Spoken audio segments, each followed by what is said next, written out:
آپ کی جاری رہتی. میں یہ عرض کر رہا ہوں کہ جو لوگ دین اسلام کے ساتھ تعلق کا اظہار کرتے ہیں، کلمہ پڑھتے ہیں نبی پاک صلی اللہ علیہ وسلم، اور اس بات پر مصر ہیں اور بضد ہیں کہ انبیاء کرام کے قبور کا کوئی مقام نہیں ہے، میں ان کی خدمت میں یہ بات دعوت فکر پیش کرتے ہوئے آج کی رات امہ چینل کے اس عظیم پروگرام میں ان کو دعوت فکر پیش کرنا چاہتا ہوں کہ وہ لوگ یہ بہانہ کرتے ہیں کہ ہمیں تو رب کی طرف جانا چاہیے، رب کی طرف جانا چاہیے، قبور والوں سے کیا لینا ہے. میں یہ پوچھتا ہوں کہ ہمارا رب کی طرف جانا یہ سفر جو ہے یقینی وحی کے ساتھ تو ہمیں نہیں پتا کہ ہم رب کی طرف جا رہے ہیں.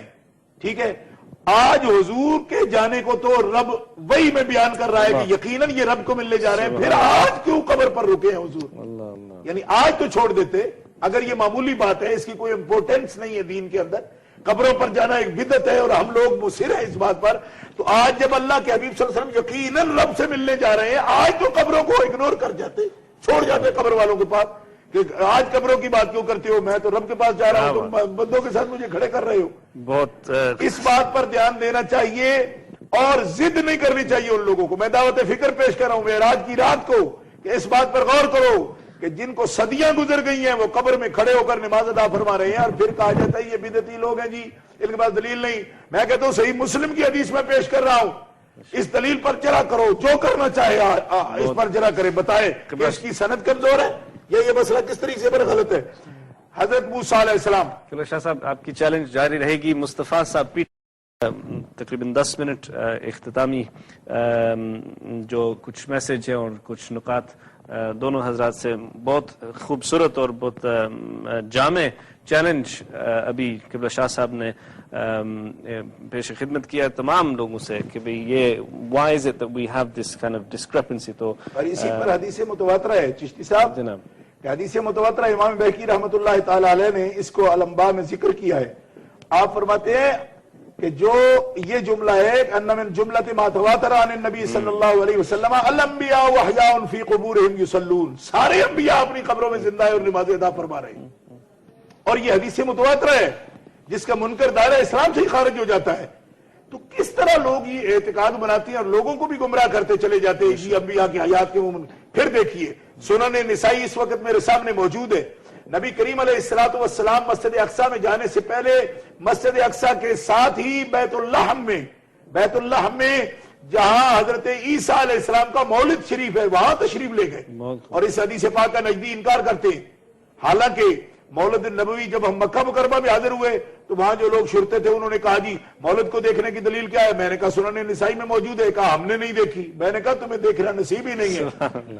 اسی وقت اسی مقام پر میں کھڑا ہوں، سنن نسائی لاؤ. میں حدیث اگر نہ دکھا سکوں میں واپس چلا جاؤں گا، اور اگر میں دکھا دوں تو تمہیں اپنے الفاظ واپس لینے پڑیں گی. آج بھی وہ کھڑے صفات ظالم لوگ 50 کھڑے کہتے ہیں مولد میں کیا ہے، کیوں دیکھ رہے چلے آتے ہو. میں پوچھتا ہوں کہ مولد عیسیٰ میں اگر برکت ہے، ہمارے آقا وہاں تشریف لے جاتے ہیں، تو مولد محمد رسول اللہ میں برکت کیوں نہیں ہے اور وہاں مسلمانوں کو کیوں روکا جاتا ہے اور کیوں منع کیا جاتا ہے؟ مسجد نبوی شریف ہو، مکہ مکرمہ ہو، مولد النبی ہو، آثار نبوی ہو، کوئی اس کا اجارہ دار نہیں ہے. ہر مومن اس کا شیئر ہولڈر ہے اور ہر ایک کا حق ہے کہ اس کو اس کے طریقے کے مطابق قرآن و سنت کی روشنی میں اور اس کو زیارت کے لیے وہاں جانے دیا جائے. یہ ظلم عظیم ہے اور ہم اس کے خلاف احتجاج کرتے ہیں. ورنہ سنن نسائی کی اس حدیث کا ہمیں جواب دیا جائے کہ معراج کی رات پیارے مصطفیٰ مولد عیسیٰ پر کیوں گئے؟ اگر اس کے اندر کوئی امپورٹنٹ بات نہیں ہے اور اس کی کوئی حقیقت نہیں ہے تو سرکار کیوں تشریف لے گئے؟ ورنہ سنن نسائی کی اس بات کا ہمیں جواب چاہیے. اور یہ بات بھی پیارے مصطفیٰ نے ہمیں یہ بتا دی کہ نہ صرف قبریں متبرک ہیں اور مبارک مقام ہیں، بلکہ یہاں انبیاء کے مقامات ہیں، ان کا مولد ہو، مسکن ہو، آثار ہوں، مشاہد ہوں، جہاں ان کا نشان قدم لگ جائے. دیکھو نا وَاتَّخِذُوا مِن مقام ابراہیم مصلی فرمایا، تو وہاں کیا ہے؟ حضرت ابراہیم علیہ السلام کا قدم کا نشان ہی تو لگا ہوا ہے. معلوم ہوا مقام مقدس ہے، متبرک ہیں، ان کے مولد متبرک ہے، مساکن متبرک ہے، مشاہد متبرک ہے. پتہ نہیں کون لوگ ہیں بیٹھ کے کہتے جی یہ بدعت ہے، یہ جہالت ہے. میں نے کہا جہالت تمہاری ہے، تم نے تو سیاستہ نہیں دیکھی. جو لوگ کہتے ہیں کہ مولد شریف وہ مکان ہی تو ہے، اور تم نے تو مرزا غالب کا شعر بھی نہیں سمجھا. ہر ایک مکان کو ہے مکین سے شرف حسن، مجنو تو مر گیا تو جنگل اداس ہے. مکان کا شرف تو مکین سے ہے.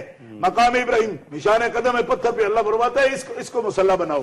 اور دیکھو پھر دیکھیے کہ لوگ انبیاء کرام کی حیات کے بارے میں اور ان کے بارے میں وہ کس طرح آ جاتے ہیں, کس طرح سنتے ہیں. ہمارے لوگوں کو مذاق کیا جاتا ہے جب لوگ کھڑے ہو کر درود و سلام پڑھتے ہیں, بھئی حضور کس طرح آ سکتے ہیں, حضور تو اپنی قبر انور کے اندر ہے. تو میں نے کہا حدیث دیکھو, مسلم شریف کے اندر حضور فرماتے ہیں کہ نماز ہوئی, وہاں سب انبیاء کرام موجود تھے. میں نے موسیٰ علیہ السلام کو دیکھا, عیسیٰ علیہ السلام کو دیکھا, ابراہیم علیہ السلام کو دیکھا, ادریس علیہ السلام کو دیکھا, آدم علیہ السلام کو دیکھا, شیس علیہ السلام کو دیکھا, نوح علیہ السلام کو دیکھا. یہ حدیث میرے سامنے کھلی ہوئی ہے. حضور فرماتے ہیں یہاں تک کہ میں نے ان کی امامت کرائی ہے, بے شک میں نے ان کی امامت کرائی ہے. حانت الصلاۃ فاممتهم فلما فرغت من الصلاۃ قال قائل یا محمد. آپ فرماتے ہیں میں نے امامت کرائی ان کی. یہ مسلم شریف کھلی ہوئی ہے میرے سامنے. کون ہے جو ہمارے طریقوں کو بدعت ثابت کرتے ہیں؟ وہ بدعت ہوتی ہے جو بخاری شریف میں موجود ہو, جو مسلم شریف میں موجود ہو, مع سند موجود ہو, لیکن ان کو نصیب ہی نہیں. آج تالے مارے ہوئے اپنی مسجدوں کے اور بتیاں بجھائے ہوئے سوئے ہوئے ہیں, لیکن اپنے بچے کی سالگرہ پر بھی جتنا اہتمام کرتے ہیں ان کے دل میں اتنی قدر بھی نہیں رسول اللہ کی اس شان کی, ورنہ کبھی بھی اپنی مسجدوں کی بتیاں بند نہ کرتے. پھر کہتے ہیں جناب ہمارا عمل درست ہے.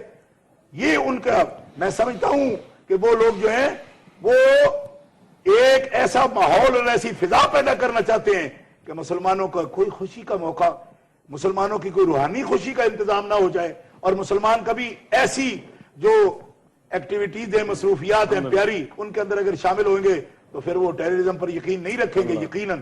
لیکن ان کو تو یہ چاہیے کہ اپنے ایک پائپ میں بند کر کے لوگوں کو جو چاہیں وہ دین سکھا دیں. ہم ایسا نہیں کرنے دیں گے. الحمدللہ بخاری شریف سے ثابت کریں گے, مسلم شریف سے ثابت کریں گے, حضور امام الانبیاء ہیں. اور میرے آقا فرماتے ہیں اسی حدیث کے ترجمہ میں, میرے آقا امام احمد رضا بریلوی کہتے ہیں نماز اقصا میں تھا یہی سر, آیا ہو مانا اول آخر, کہ دست بستہ ہے پیچھے حاضر جو سلطنت پہلے کر گئے تھے. سرکار دو عالم علیہ السلام. اب مجھے بتائیے کہ باس بعد الموت کے عقیدے میں اگر یہ لوگ جو ہیں یہ ان کے جسم یا روحیں قید ہوتی تو کس طرح وہاں آ جاتی, اور نہیں آئے تو حضور بیان کو فرما رہے ہیں. اس کا جواب دیں نا, ہم سے کیا جواب لیتے ہیں؟ یہ تو بخاری مسلم ہے. وہ لوگ کہتے ہیں جی اگر حدیث سے دکھاؤ تو پھر ہم تو دو اس کا جواب کہ وہ قبروں میں قید نہیں ہیں. انبیاء کی نہ روحیں قید ہیں نہ ان کے جسم قید ہیں.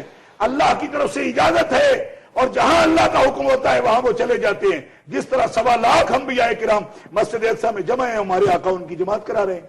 اور پھر لطف کی بات ہے, موسیٰ علیہ السلام کو حضور اپنی قبر میں بھی, موسیٰ علیہ السلام کی قبر میں بھی دیکھ رہے ہیں, موسیٰ علیہ السلام کو حضور مسجد اقصی میں بھی دیکھ رہے ہیں, اور اسی حدیث میں آتا ہے کہ پیارے مصطفیٰ علیہ السلام ان کو چھٹے آسمان پر بھی دیکھ رہے ہیں.